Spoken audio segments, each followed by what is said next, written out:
All right, so number 2 in our absolute beginner series for piano is being able to find your keys on the keyboard by name.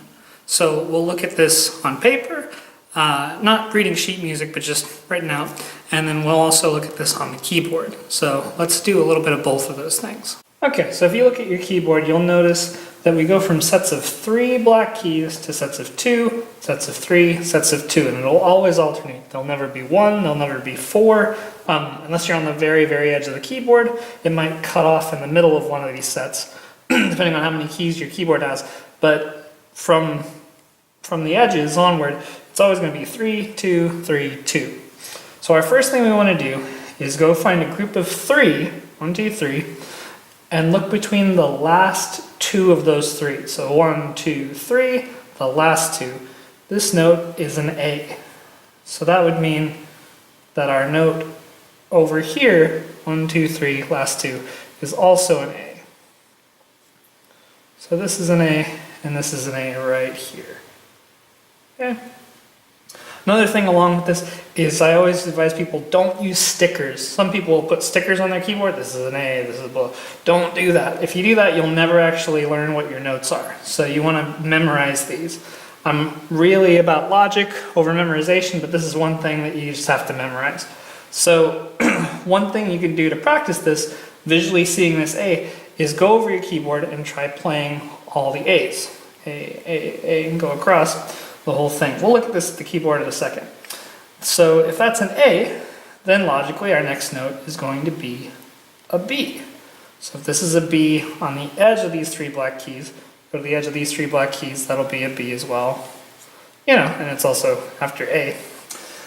Next, we'll need to find a C. So C will be right here on the left side of these 2 black keys. Again, for each of these, if you're new to it, I'd practice finding all the B's on the instrument, find all the C's on the instrument. That's what I have all my new students do. So next we'll find a D. So D will be between these 2 black keys.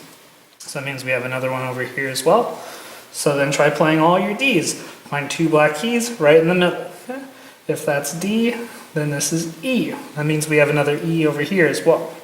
Try finding all your E's on the right side of the 2 black keys. Play each one on the keyboard. Next, that means this would be an F, and we have 2 F's because there's one over here. This is on the left side of the 3 black keys. So there's our F. So try playing all your F's on your keyboard. Next, that means this would be a G. So we have another G over here. So that's our G between our first 2 of the 3 black keys. So try practice finding all your G's on the keyboard. So make sure you can do all of those. Now from there, we have to think about our black keys. So if you notice, we have a black key between F and G. We have one between G and A. We have one between A and B. We don't have one between B and C, though. We also have one between C and D, one between D and E, one between E and F and G, but not between E and F. So always B and C and E and F will never have a black key in between them. These guys all have black keys in between them, but not B and C, and not E and F. So if we had another F over here, nothing between them. Okay? So that leaves our black keys. So all of these black keys could have 2 names. They could either be called a sharp, or they could be called a flat. Okay? So in general, sharp looks like a pound sign or a hashtag. And that's a higher version of a note.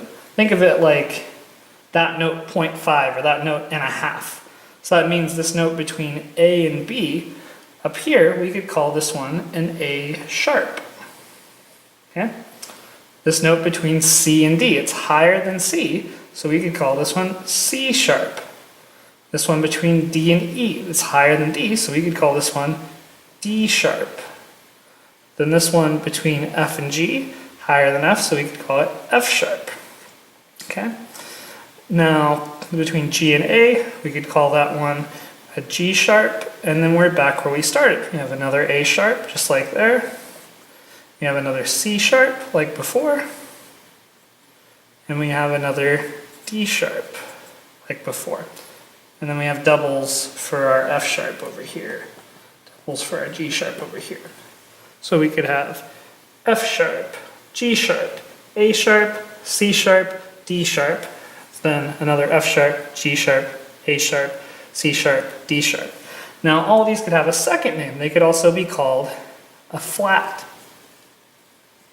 So a flat kind of looks like a little B, and that makes the note lower. So this is like a low version of the higher note of the two. So this note could be called G flat as well. It's higher than F, but it's lower than G. So F sharp could also be called G flat. G sharp could also be called A flat. A sharp could also be called B flat. C sharp could also be called D flat. And then D sharp could also be called E flat. And from there, those are just going to be doubles. So you have another G flat because it's lower than G, another A flat because it's lower than A, another B flat because it's lower than B, and another D flat and E flat under D and E. Okay, so these are all the different names you see for your notes. So up here we have our notes that aren't sharp and flat, which we call our natural notes, and naturals have a little sign too. If you need to mark something as natural, you put a little sign like this. If it's sharp, it's a raised one up on the black key with a little hashtag. And then if it's a flat, it has this little filled in B shape that we'll see that's next to it. Actually, no, generally they aren't filled in. Sometimes it depends on how your music's printed. All right.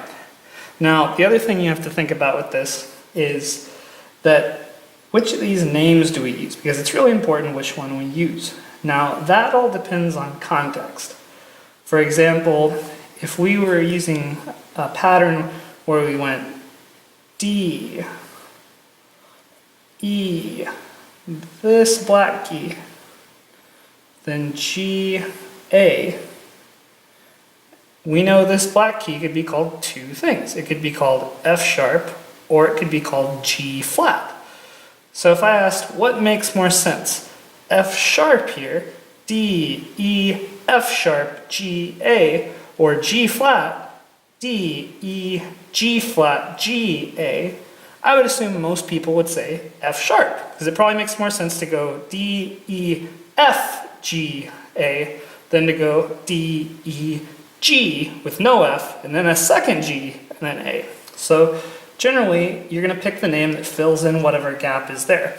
Again, we'll look at this much more on the keyboard in future videos. So let's take this concept in general to the keyboard next.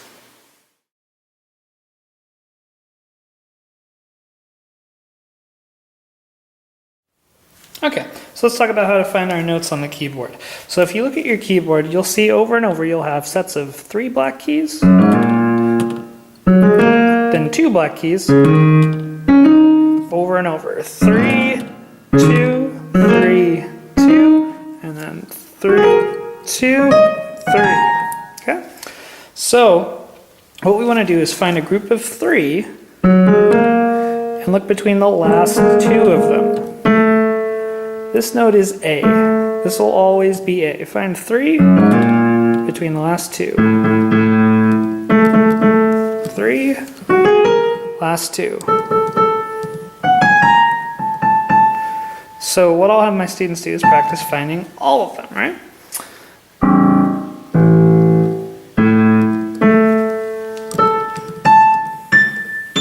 Okay.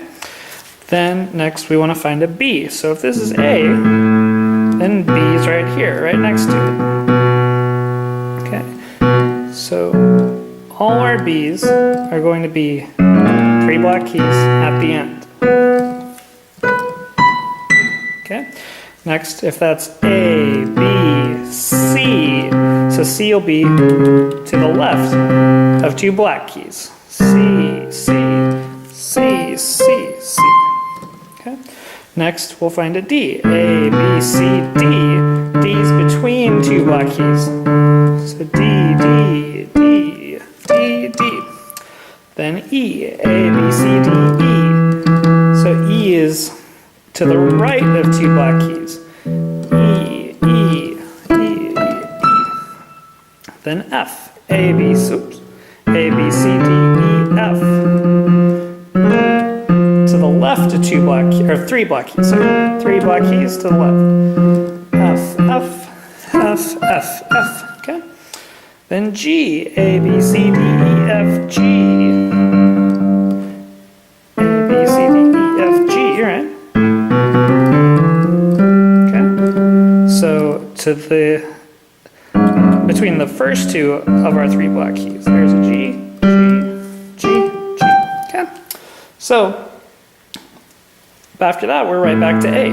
So it's always going to go A, B, C, D, E, F, G, A, B, C, D, E, F, G, yep, and then I'm behind a camera, so it's hard to keep reaching and reaching.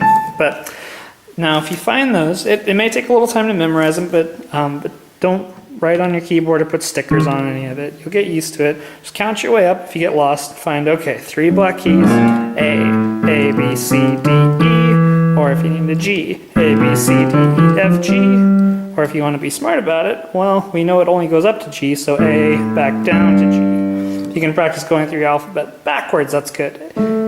G, F, E, D, C, B, A, okay? Well, then that leaves all of these. So how do we deal with our black keys? Well, all of these can have 2 names, okay? So they can have a sharp name, which means a higher version, so A sharp, A, B, C, C sharp, D sharp, E, F sharp, G sharp, or sorry, F sharp, G sharp, A sharp. And then we could have a flat. So the other name for each of these, they could be called a flat as well, which a flat means a lower version of a note. A flat kind of looks like a little B. So if this is A flat, B flat, no C flat, D flat, E flat, F, no F flat, G flat, A flat, and back to B flat again, okay? So which name we pick depends on what we're playing. So say if we wanted to play this key right here, this could be called F sharp or G flat. Well, so if I played this pattern, this is a D, E blank, G, A, D, E blank, G, A. Well, it would make more sense. D, E, F sharp, G, A, or D, E, G flat, G, A, with no Fs. We're going to pick the one that's an F, because it makes more sense to go E, F, G than E, G, G, and no F, okay? Same thing if I did this. F, G, A, blank, C, F, G, A, blank, C. I could call this A sharp, or B flat, but what would make more sense between A blank C? A, B, C, right? So we want to call it B flat because it's a low B. F, G, A, B flat, C. Okay? So see if you can practice naming your notes and finding them on the keyboard. From there, we'll take our next step.